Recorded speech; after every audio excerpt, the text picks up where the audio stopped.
Hi YouTube. Here's a quick review video of this First Alert 2-in-1 smoke and carbon monoxide alarm. This one is a hardwire replacement. As you can see, I needed something that is going to be reliable in terms of not relying on a battery. This one does have a battery too. That acts as a backup in case your power runs out. But I already have the wiring for it in my home to install this. So please make sure before you pick this up, your home is actually compatible to install something like this. In case you don't, First Alert does carry another product or other manufacturers carry products which don't rely on any hard wiring, so which will be a 10-year battery. These days, 10-year batteries are pretty standard. And in some jurisdictions, they actually make it part of the city code to have you install the 10-year warranty so that you're not, changing out batteries every year, like in a normal smoke and carbon monoxide detector, or a smoke detector for that matter. So I definitely recommend going in for the 10-year version in case you do not have the wired setup at your home. But if you do have the wired setup, although these things cost a little bit more money than just the battery version, in my opinion, it's totally worth it to get this because it's far more reliable. Batteries can run out, but hard wiring usually is way more reliable. So anyway, so that's this unit that I picked up. As you can see, it does offer voice and location alerts, so it's not going to just chirp on you to detect or sound the alarm, which this will, but it'll also tell you where the danger might be. So as you can see here, it says clearly friendly voice tells you what the danger is and its location. And that part I really like about this product. So when you're setting this up, and I'll show you how later in this video, you can actually set this unit up to actually tell you which unit is installed in your home. So for example, if it's in the bedroom, in the garage, in the basement, you can actually pick that out, and when the audio plays as part of the alarm, it'll tell you where it's getting triggered from. And usually how these things work, they are interconnected.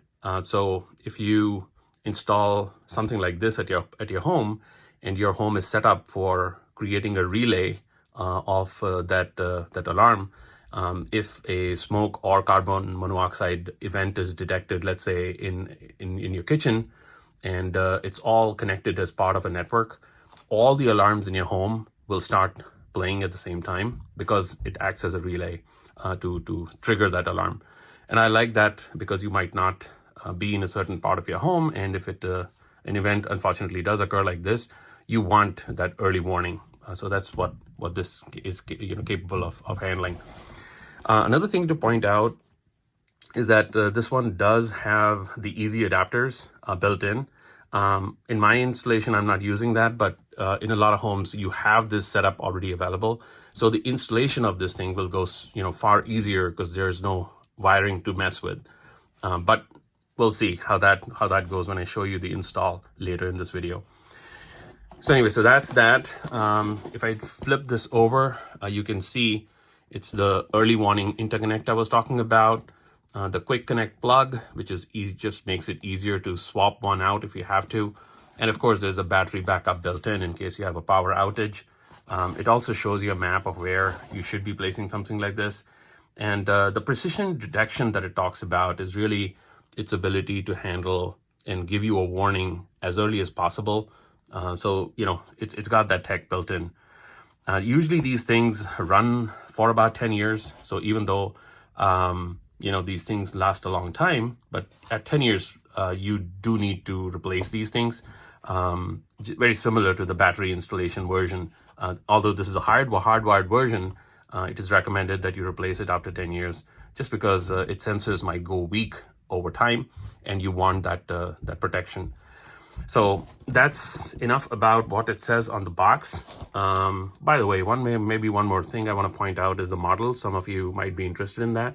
So the model is right there. And yeah, so now let's actually open the box and see what it contains. Okay, so the unit actually comes in this nice tidy box. I think they did a good job of packaging.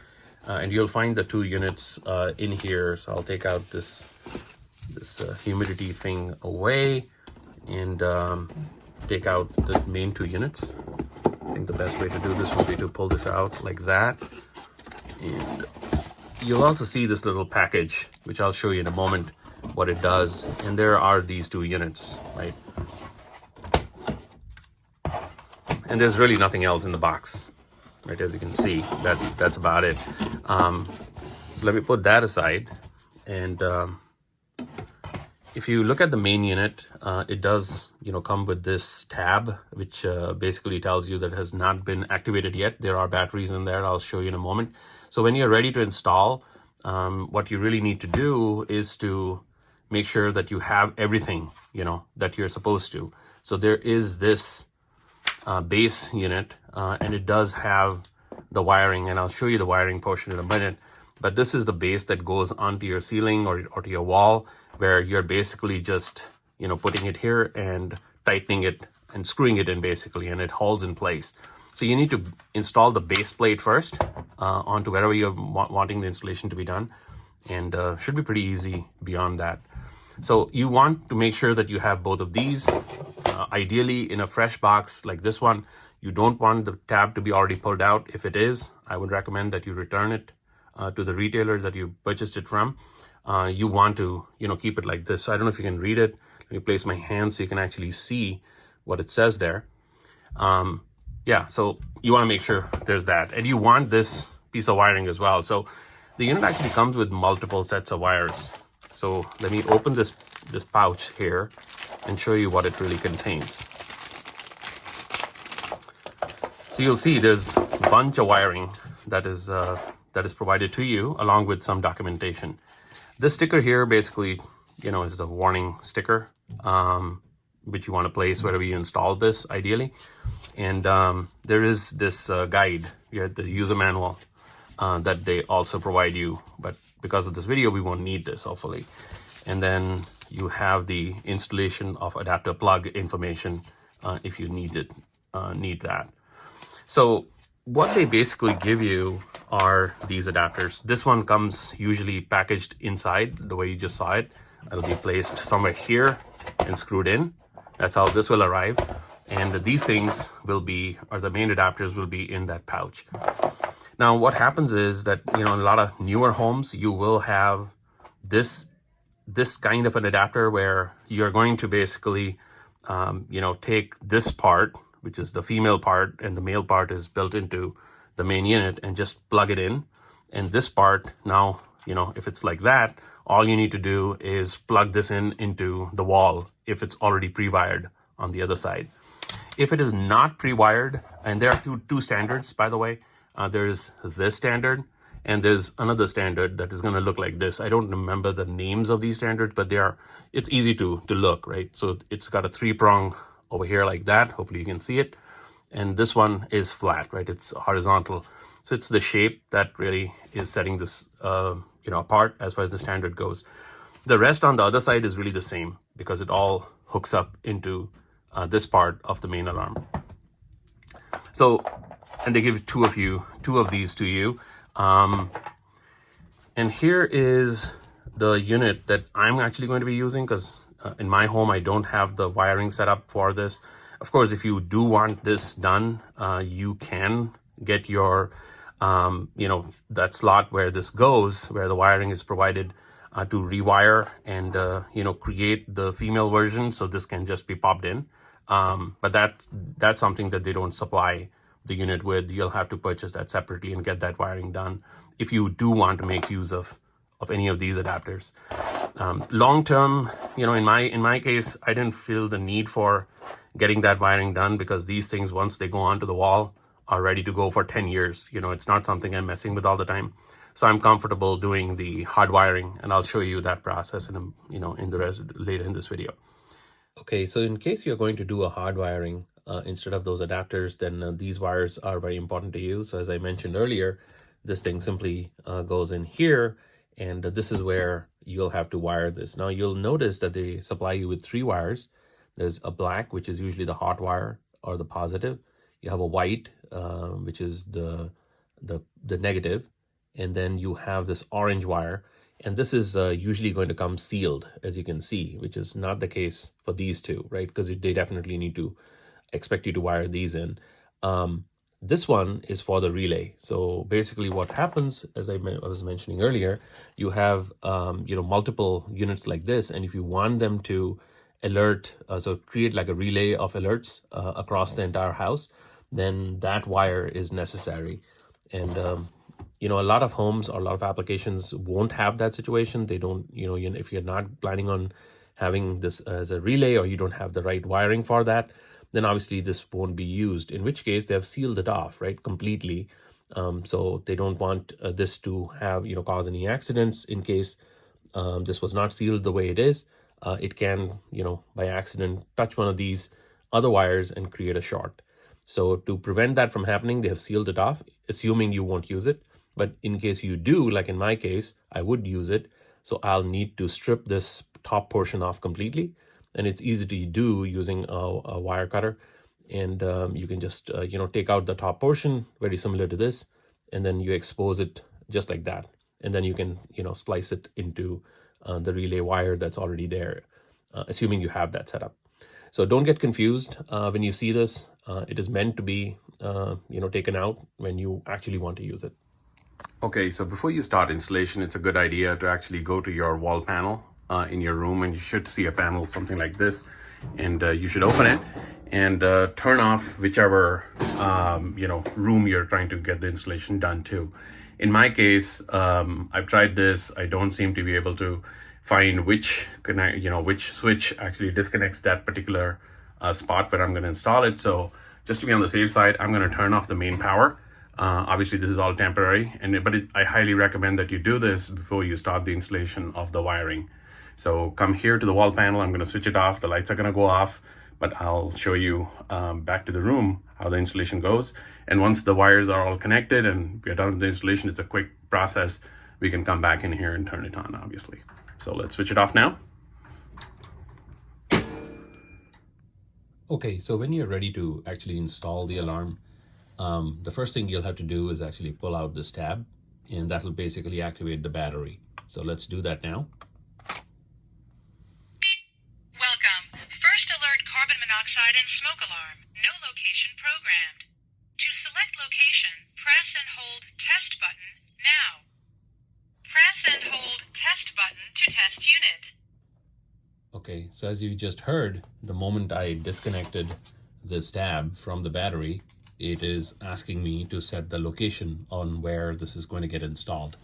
Now, in order to show you how this whole thing works, I'll take you to the user manual because there are some clear instructions here. So this comes with the unit, and if you go to this section of the page, it's going to tell you the step-by-step guide to programming this alarm.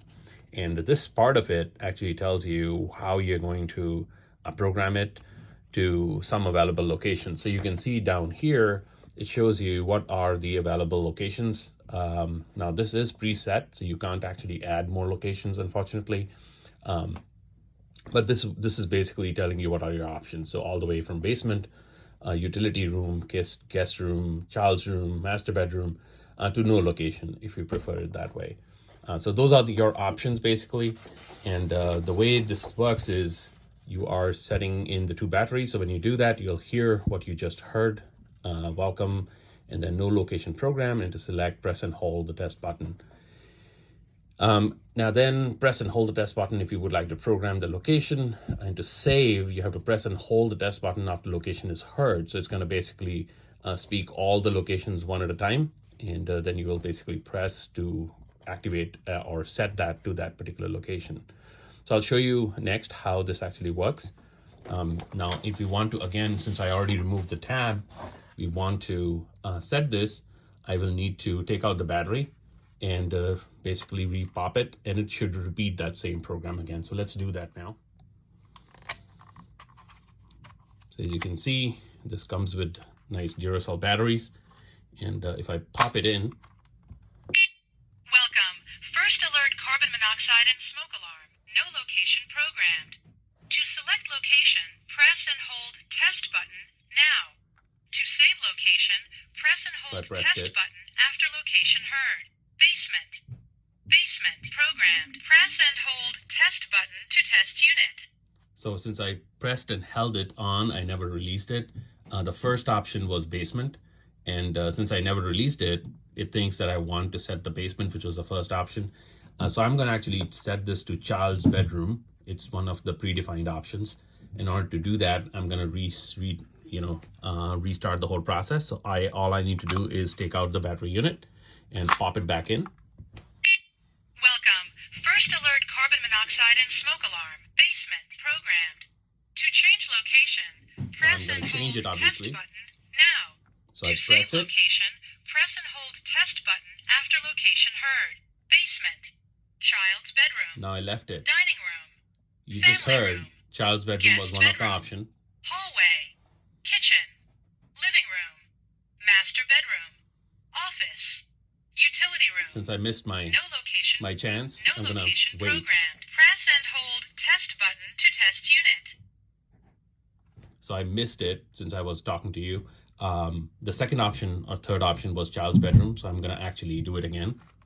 So I take it out, pop it in, Welcome. First alert carbon and monoxide wait till and smoke it prompts alarm. me. No location programmed. To select location, press and hold test button. We are going to do it now. To Now. save location, press and hold test button after So location I release heard. it now, Basement. Child's bedroom. and I press it down. Child's bedroom. Programmed. Press and hold test button to test unit. So you just heard the moment the first thing I did was to pop in the battery. The second step was to release it, not to keep pressing it, so that it starts going through all the options. When I hear the right option that I want to program this unit to, in this case, child's bedroom, I pressed it immediately, and I keep holding it, and then it knows that that's the option you want, and it's now programmed to that room. Now, if I want to test it, all I got to do, now this is just regular testing of the unit. I'm going to press it. It's going to be pretty loud, so please be aware. Testing.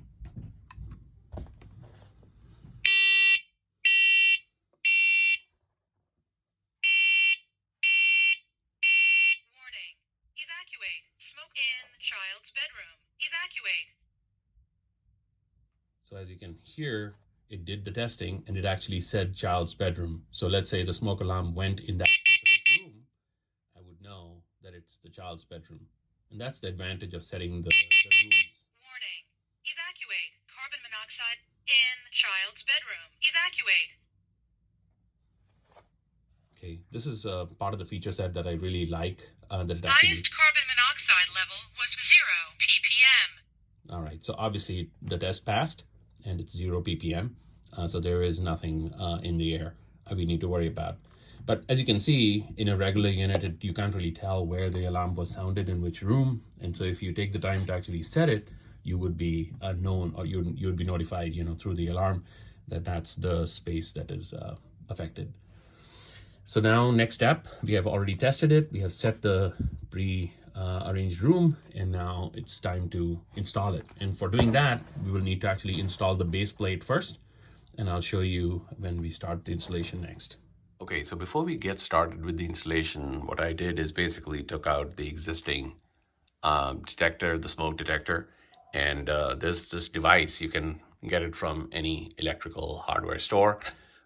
This one happens to be a Sperry, which is a volt sensor, and what it will allow you to do is to see if there is no current running through it before I start the installation and not shock myself. So if I click on it, there's a button here. If I click on it and take it next to the wires, I don't hear anything. And that tells me that it's perfectly safe to start the installation. The next step would be to actually install the base plate. So you simply, take it in here. You should be able to, get this installed right into those holes. There's a reason why they make these squiggly holes, so you can actually twist and turn it that way. And once it's, fixed in the right spot, like here, I try to do it like so, I will turn it this way and simply, screw it in, and it should be now stay in place. Okay, so the next step would be to take this wire attachment, which we are going to actually connect it to the main power lines that are coming through. I'll have to take these things off, and then since I am going to connect my sensors throughout the various rooms, I'm going to actually expose this part as well Let's do that next. So you can use something like this, like a wire stripper, as you can see, in order to strip that orange portion out. So I'll do that next off video. Hard to do it with one hand, and I'll come back. Okay, so you can see I've taken out the orange portion. I'm holding it in one hand. And so you should end up having this like that, right? So you want all the wires exposed. It should be fairly easy to do with the wire stripper. The next step would be to take off our wire nuts. And so you simply need to unscrew them. I've already detected there's no power flowing through the line. So I have my wire nuts off, and now I have to simply connect it. And really, in my case, since blue is my hot line, I'm going to connect the black, which is typically hot, over to this blue. The white goes with the white, which is neutral. And then the orange goes through the yellow one, which in my case is the relay. So it's going to, transfer the signal to the other sensors I have in my home. And that's what I'm going to have. Now, if you do not have a third wire like this in your installation, then you keep this guy intact. So you're not going to detach it like I did, and you'll just let it install simply like that. In which case, your sensors are not connected and they're not going to relay the signal to each other. That's the only disadvantage with that approach. But if you don't have the wiring, I suggest you keep it on, this orange part, and just let it loose. And you should see only two. And then, once it's done, you're basically done with the installation, but I'll show you what I'm doing next. Okay, so you can see I have paired up the wires on the white one just to see an example. And now all I need to do is take one of these screws and screw them on. That should be pretty simple. So once I have actually used the wire nut to attach it, these two are still hanging loose. I'm going to do the same for the other wires, and I have this piece connected now. Okay, so once they're all tightened up with using the wire nuts, you should have the whole installation done. And all I got to do now is to tuck this thing in, and then basically get this connected to my main sensor or to my alarm. So it should be fair. This is how it should appear once you're done. The only thing exposed is this, and it should be pretty simple. So you can see there are two dots here, and this is the female part. So there are two holes here and the one on the far side, and you will see the same thing on the sensor. So let's pair this now. Okay, so I need to simply pair this with this part here. And I also wrote down the dates. As you can see, these things, last for 10 years, even though they are hardwired. They're not depending on the battery all the time. Battery is only as a backup. But still, you still want to replace these things after 10 years because that's the working life. And so it's a good idea to actually write down the dates so you know when it's due to replace them.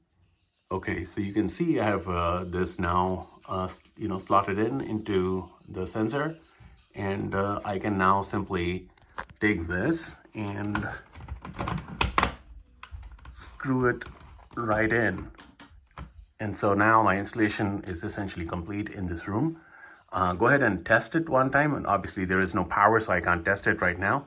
But maybe because of the battery, I can. Let's give it a shot.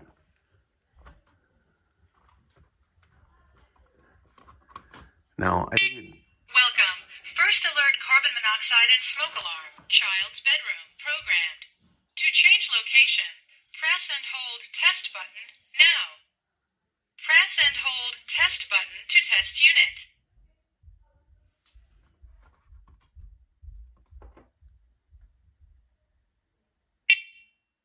Testing. so obviously it's going to do the test again.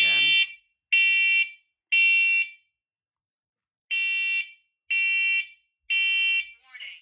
Evacuate. Smoke in child's bedroom. Evacuate. All right, so clearly it worked. My testing is done. And you can see, I don't know if you can hear it, some of the other alarms in the other rooms where I did the installation. Evacuate. Carbon monoxide in child's bedroom. Evacuate. All right, so I don't know if you could hear it. The alarm did go off in all the other rooms. Highest carbon monoxide level. And so my testing is a success. Okay, so with this, our installation is complete.